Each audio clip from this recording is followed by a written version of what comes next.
திட்டமிட்டு யாரோ செய்கிறாங்க. ஆளுநர் பேசியதற்கும் இது மாதிரி ஒரு சம்பவம் நடந்ததற்கும் ஆளுநர் கல்விக் கொள்கையை பற்றி விமர்சித்து சொல்லியிருக்கார். இப்படி ஒரு சம்பவம் நடந்ததற்கும் ஏதோ ஒரு பின்னணி இருக்கு. அதை அறிந்து புரிந்து அரசு உடனடியாக நடவடிக்கை எடுத்திருக்கிறது. உடனடியாக இது மாதிரி நடக்கக்கூடாது. நான் கூட பேசுகிற போது குறிப்பிட்டேன். ஆகவே இந்த மாதிரி சில புல்லுரிமைகள் அங்கிருந்து வருவாங்க. அதை அரசு உடனடியாக கவனித்து 24 மணி நேரத்துக்குள் நடவடிக்கை எடுக்கப்பட்டிருக்கிறது. இதுபோல இனிமேல் நடக்காமல் எல்லோரும் பார்த்துக் கொள்ள வேண்டும். ஆசிரியர்கள் மட்டுமல்ல, பெற்றோருக்கும் இந்த பொறுப்பு இருக்கிறது. இதுபோல எங்கேயாவது நடந்தால் உடனடியாக அரசு கவனத்துக்கு வராமலே கூட சில இடங்களில் நடக்கலாம்.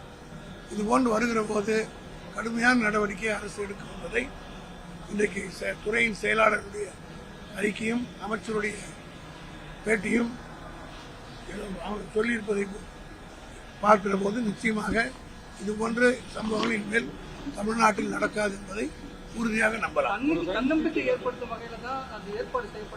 அது முட்டாள்தனமா இருந்துங்க. அது எப்படி தன்னம்பிக்கையாகும்?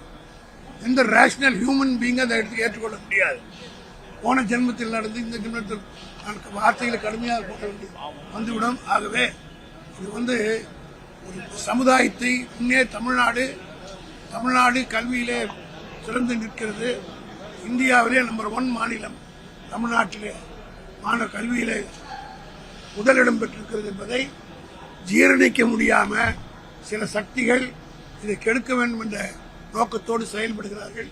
அது ஒரு பொழுதும் இது பெரியார் பிறந்த மண், அண்ணாவால் பக்குவப்படுத்தப்பட்ட மண், கலைஞரால் வழிநடத்தப்பட்ட மண், இன்றைக்கு தளபதி மு.க. ஸ்டாலினால் தலைமை தாங்கி நடத்தப்படுகிற மண்.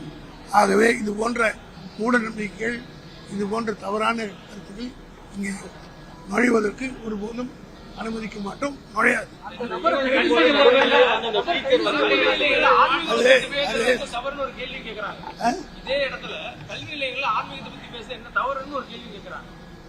பேசக்கூடாது. அண்ணா முதல் ஆட்சிக்கு வந்தவுடன் கவர்மெண்ட் ஆபீஸ்ல இருக்கிற எந்த கடவுளுடைய படமும் இருக்கக்கூடாதுன்னு எடுத்து உத்தரவு போட்டதுதான் திமுக. அதனால ஆன்மீகத்துக்கு அப்ப வெளியில பிரச்சாரம் பண்றதுக்கு அவங்களுக்கு பலவீனமா? அங்கதான் போய் சொல்லணுமா?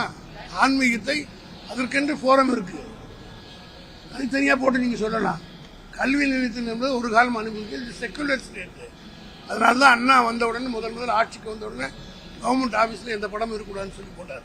அது வழி வந்ததுதான் திமுக.